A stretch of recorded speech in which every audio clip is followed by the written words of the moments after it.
ଯେତେବେଳେ ଆକୁ ଓଡ଼ିଶାର ମନ୍ତ୍ରିମଣ୍ଡଳ ସମ୍ଭାବ୍ୟ ମନ୍ତ୍ରିମଣ୍ଡଳ ସହିତ ଯୋଡ଼ାଯିବ ସେତେବେଳେ ହିଁ ଅସଲ ଚେହେରା ଦେଖିବାକୁ ମିଳେ।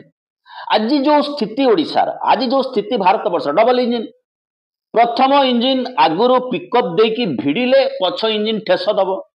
ଆଗରୁ ପିକଅପ୍ ଦେଇ ଭିଡ଼ିବାର ଅବସ୍ଥାରେ ଆଗ ପାଇଲଟ ଗାୟବ।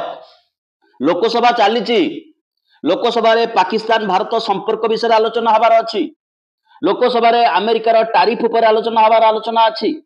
ଆତଙ୍କବାଦୀ କାହିଁକି ପଶିଲେ, କେମିତି ପଶିଲେ, ତାକୁ ଜଗିବାର ଦାୟିତ୍ୱ ଲେଫ୍ଟନାଣ୍ଟ ଗଭର୍ଣ୍ଣରଙ୍କ ଥିଲା, ତାକୁ ଜଗିବାର ଦାୟିତ୍ୱ ଗୃହମନ୍ତ୍ରୀଙ୍କର ଥିଲା। ଆତଙ୍କବାଦୀ ପଶିଲା ବେଳକୁ ଚୌକିରେ ଜଣେ ହେଲେ ହୋମଗାର୍ଡ ମଧ୍ୟ ନାହିଁ। ଯୋଉ ଆତଙ୍କବାଦୀଙ୍କ ଡମି ଫଟୋ ଦେଖାଗଲା ସେ ଫଟୋ ମଧ୍ୟ ଭୁଲ। ସେମାନେ 200 କିଲୋମିଟର ଚାଲିକି ଭିତରକୁ ପଶୁଛନ୍ତି କେମିତି, ସଂହାର କରୁଛନ୍ତି କେମିତି, ଯାହା ପାଇଁକି ଅପରେସନ ସିନ୍ଦୁର କରିବା ପାଇଁ ଆମେ ବାଧ୍ୟ ହେଇଛୁ ସେ କଥା ଘଟୁଛି କେମିତି। ଇଏ ସମସ୍ତ କଥା ସହ ଯୋଉ ନୂଆ ଢାଞ୍ଚାରେ ବିହାରରେ ବର୍ତ୍ତମାନ ଆରମ୍ଭ ହେଇଛି ଭୋଟର କାର୍ଡ ଦବା ସେ କଥା, ଆମେରିକାର ଟାରିଫ କଥା, ଭାରତର ବୈଦେଶିକ ସମ୍ପର୍କ କଥା, ଇଏ ସମସ୍ତ କଥା ଆଲୋଚନା ହେବାର ଯେତେବେଳେ ଆବଶ୍ୟକତା ଅଛି, ନିଜେ ପ୍ରଧାନମନ୍ତ୍ରୀ ବର୍ଷାକାଳୀନ ଅଧିବେଶନ ଡାକୁଛନ୍ତି ପାର୍ଲାମେଣ୍ଟର, ନିଜେ ପ୍ରଧାନମନ୍ତ୍ରୀ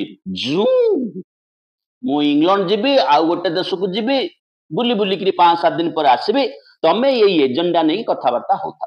ଅର୍ଥାତ୍ ପୁଣି ଆସିବା ମୂଳ କଥାକୁ, ଯୋଉ କଥା ଆମେ ଆଲୋଚନା କରୁଛୁ, ଯୋଉମାନେ ଭାରତୀୟ ଜନତା ପାର୍ଟିର ନୁହନ୍ତି, ଭାଇସ ପ୍ରେସିଡେଣ୍ଟ କେତେ ଗର୍ବରେ କହୁଥିଲେ ମୁଁ ହଉଛି ଆରଏସଏସ ର ଏକଲବ୍ୟ। ଏକଲବ୍ୟ ଅର୍ଥାତ୍ ଯିଏ ଗୁରୁଙ୍କର ଡାଇରେକ୍ଟ ଶିଷ୍ୟ ନୁହଁ, ଗୁରୁ କହିଲେ ଆଙ୍ଗୁଠି କାଟ, ସେ ଆଙ୍ଗୁଠି କାଟିକି ବୁଢା ଆଙ୍ଗୁଠି ତାଙ୍କୁ ଦେଇଦେଇକିରି ଆସିଲେ।